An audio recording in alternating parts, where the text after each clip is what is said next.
Oke, sahabat Tapak Tilas, saya ketemu dengan ketua adat nih dari lembaga adat di desa Bantaragung, Kecamatan Sindangwangi, Kabupaten Majalengka. Kita akan ngobrol ya terkait dengan lembaga adat nih yang konon katanya desa Bantaragung sudah menjadi desa wisata. Kita langsung kenalan aja ya teman-teman. Ya, assalamualaikum Pak Ustadz. Waalaikumsalam warahmatullahi wabarakatuh.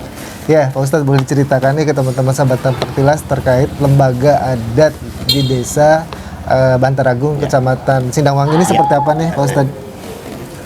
Assalamualaikum warahmatullahi wabarakatuh. Saya perkenalkan dulu, nama Muhammad Tajudin, asal dari desa Bantaragung, dan alhamdulillah sekarang dipercaya menjadi ketua lembaga adat. Kebetulan Kang, ya, namanya itu lembaga adat Lingga Buana Wisesa. Oke, ada namanya ya? Ada namanya. Ya. Oke. Alhamdulillah itu berdiri di tahun 2021 dan kami alhamdulillah dari hampir 90 lembaga adat yang ada di Jawa Barat, itu Bantaragung masuk di lembaga adat yang diakui oleh Provinsi Jawa Barat.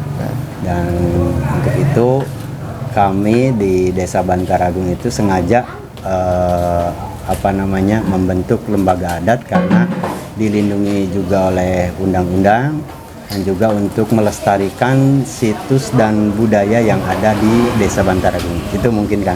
Oke, nah bicara lembaga adat kan tidak semua desa atau belum semua desa punya lembaga adat nih kan. Betul. Apa sih sebenarnya lembaga adat itu sendiri dan apa sih kegiatannya gitu kan? Mungkin teman-teman yang nonton pengen tahu nih terkait dengan lembaga adat ini. Baik, lembaga adat desa Bantaragung kebetulan kalau adat yang sudah melekat di masyarakat ataupun adat yang sudah dilaksanakan dari turun-temurun di desa Bantaragung itu memang sudah terjadi.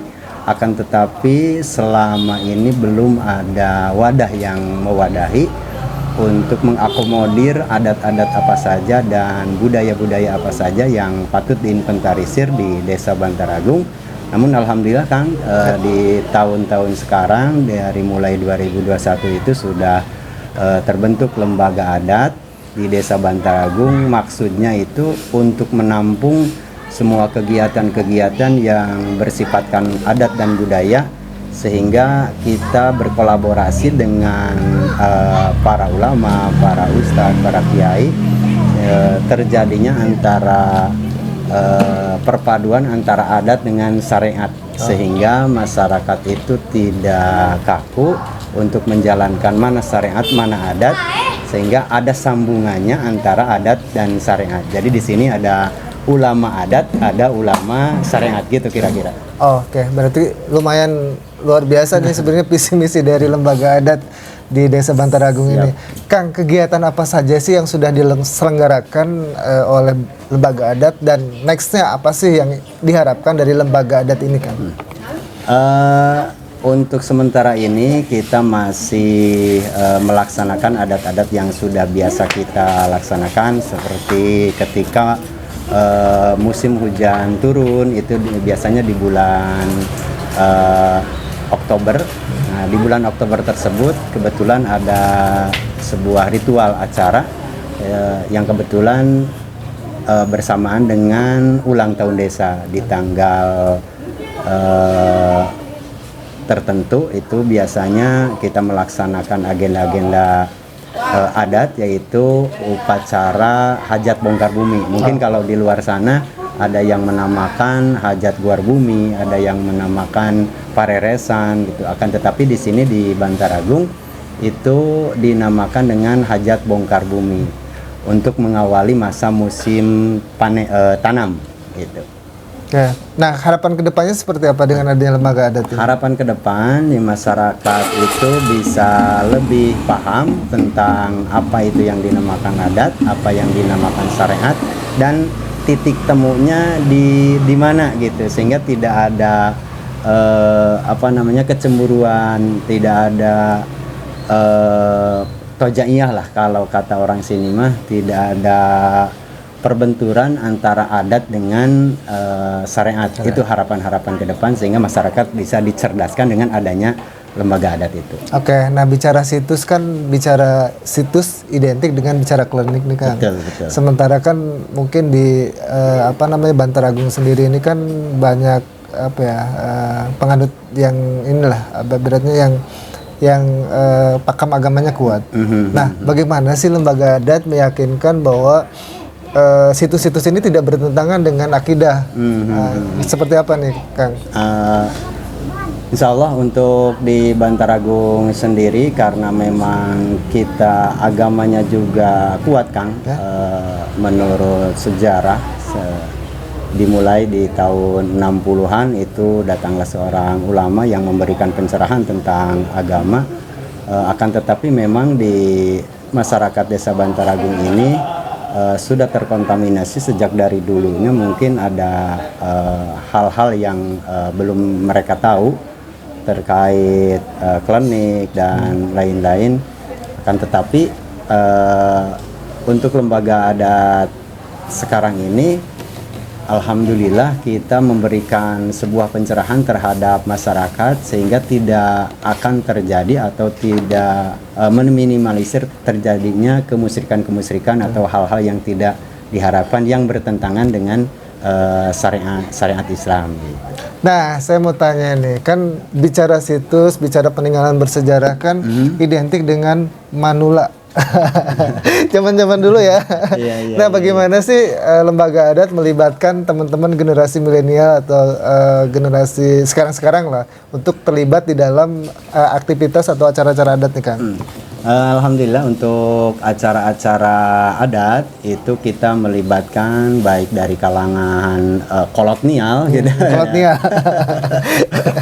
sampai kalangan milenial. Kita diberikan sebuah pemahaman bahwa ini loh adat-adat tradisi-tradisi yang semenjak kakek buyut kita laksanakan yang tidak bertentangan dengan ajaran-ajaran syariat Islam sehingga patut kita lestarikan, sehingga hal itu bisa memberikan satu pencerahan terhadap generasi muda gitu kan. Respon dari teman-teman anak muda itu seperti apa sih? Alhamdulillah untuk anak muda di Bantar Agung ini sangat respon, apalagi mereka merasa dilibatkan, merasa diakui dengan adanya acara-acara yang sakral seperti itu. Mereka merasa diakui, kan? Dirangkul ya? Ya, alhamdulillah ya. Jadi selama ini tidak ada masalah ya dengan adanya lembaga adat, dengan masyarakat, dengan anak milenial semuanya aman. Aman. Tidak ada masalah. Oke. Nah, bicara lembaga adat itu susunannya seperti apa sih, Kang? Ada berapa pengurus gitu? Paling kita ada cuman 3 sampai 4 divisi lah. 3 sampai 4 divisi, khususnya itu yang merawat situs-situs yang ada di Bantar Agung, peninggalan-peninggalan yang ada di Bantar Agung yang konon katanya itu ada ceritanya gitu. Dan kalau Kang Nana mungkin berkenan atau ada waktu, mungkin kita bisa keliling ke situs-situs yang ada, peninggalan-peninggalan zaman dulu, sehingga kalau bisa dikatakan bahwa Bantar Agung ini dikelilingi dengan makbaroh-makbaroh para leluhur-leluhur yang mereka pernah berjuang di Desa Bantar Agung gitu, Bang. Oke, nah saya dapat bocoran nih teman-teman, ada 30-an situs yang berada di Desa Bantar Agung. Saya pusing juga nih bikin agendanya. Kang, bagaimana sih kiat-kiatnya menginventarisir nih situs-situs yang ada di Bantar Agung, atau memang dari dulu sudah ada situs itu?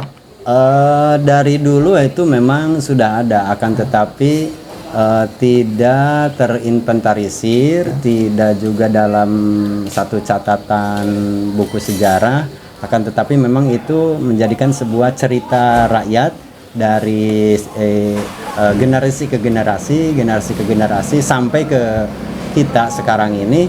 Alhamdulillah cerita-cerita itu masih kuat sehingga mendekati kepada kebenarannya yang memang seperti itu. Oke, paling tua situs yang ada di Desa Bantar Agung itu kisaran tahun berapa, Kang? Situs kisaran tahun 1200 Ya. Itu 1200 ya? 1200-an. Oh. Itu yang paling tua? Yang paling tua. Itu bentuknya seperti apa, Kang? Itu bentuknya di sana itu ada makbaroh, ada makbaroh Mbah Buyut Timbang. Mbah Buyut Timbang Pinayungan ini adalah salah satu jawara lah kalau kata orang Sunda mah. Salah satu jawara yang konon katanya pada kisaran tahun 1200-an itu di Desa Bantaragung yang dulunya awalnya itu namanya Desa Babakan Kebon Cau, yang sebelumnya lagi itu Desa Kawung Ruwuk. Udah ganti nama? Udah ganti nama. Itu pada ganti nama itu di tahun pada kuwu yang kedua. Pada kuwu yang kedua yaitu di kuwu Nitibaya. Nitibaya itu menjadi Batara Agung, menjadi Bantar Agung gitu. Jadi nama Bantar Agung itu sebenarnya filosofinya apa, Kang? Filosofinya itu Bantar Agung. Bantar itu tempat, agung tempat tempat betapanya orang-orang agung gitu. Kalau Bantar itu tempat betapa, kalau agung itu orang-orang agung. Jadi ada kemungkinan besar di Bantar Agung ini dulunya tempat betapanya orang-orang agung gitu. Leluhur zaman dulu yang agung gitu ya? Betul. Nah, dari 30-an situs itu dominannya itu dalam bentuk apa, Kang? Dominannya itu dalam bentuk makbaroh. Oh, makbaroh. Dalam bentuk makbaroh, sehingga kita meyakini bahwa di sana itu pernah ada kehidupan, pernah ada penghuni gitu, sehingga kita meyakini bahwa di sanalah tempat para leluhur-leluhur kita yang pernah menjaga, yang pernah memperjuangkan Desa Bantaragung sampai sekarang ini. Gitu. Berarti tahun estimasi berdirinya Bantaragung tahun 1200-an. 1200 sudah lama banget ya? 1200-an ya. Mungkin di zaman di zaman belum tersentuh agama Islam gitu. Mungkin ada agama Hindu, Buddha, karena waktu dulu ceritanya ini di sekitaran alun-alun Desa Bantaragung ini ada dua pasang arca patung lah. Patung yang konon katanya mungkin itu peninggalan zaman dulu, sehingga di tahun 80-an arca tersebut dipindah ke salah satu situs yang ada di Desa Bantaragung. Namun sekarang itu tinggal satu, Kang. Tinggal satu. Mungkin pasangan antara laki dan perempuan gitu. Cuma sekarang satunya kemana itu? Satunya saya kurang tahu dah. Yang satunya kemana itu. Bisa kita lihat juga ya nanti ya? Insya Allah bisa kita lihat. Cuman itu ada di salah satu situs gitu, dekat juga dengan Balai Desa. Kang, ajakan buat teman-teman sahabat Napak Tilas untuk berkunjung ke Desa Bantaragung, Kang.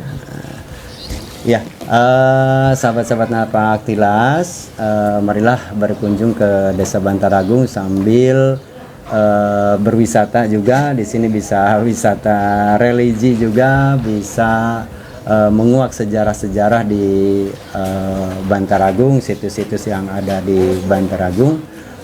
Mudah-mudahan kita ketika memang ada waktu yang luang, bajaklah teman-teman ke Desa Bantaragung. Oke, sahabat Napak Tilas, cukup sekian ya liputan kali ini ngobrol dengan Pak Ustadz selaku Ketua Adat di Desa Bantaragung, Kecamatan Sindangwawi, Kabupaten Majalengka. Kita akan coba eksplor situs-situs yang berada di Desa Bantaragung. 30-an situs, teman-teman. Jadi nonton terus ya channel YouTube Napak Tilas. Sampai ketemu di liputan selanjutnya, teman-teman. Assalamualaikum Pak Ustadz. Waalaikumsalam.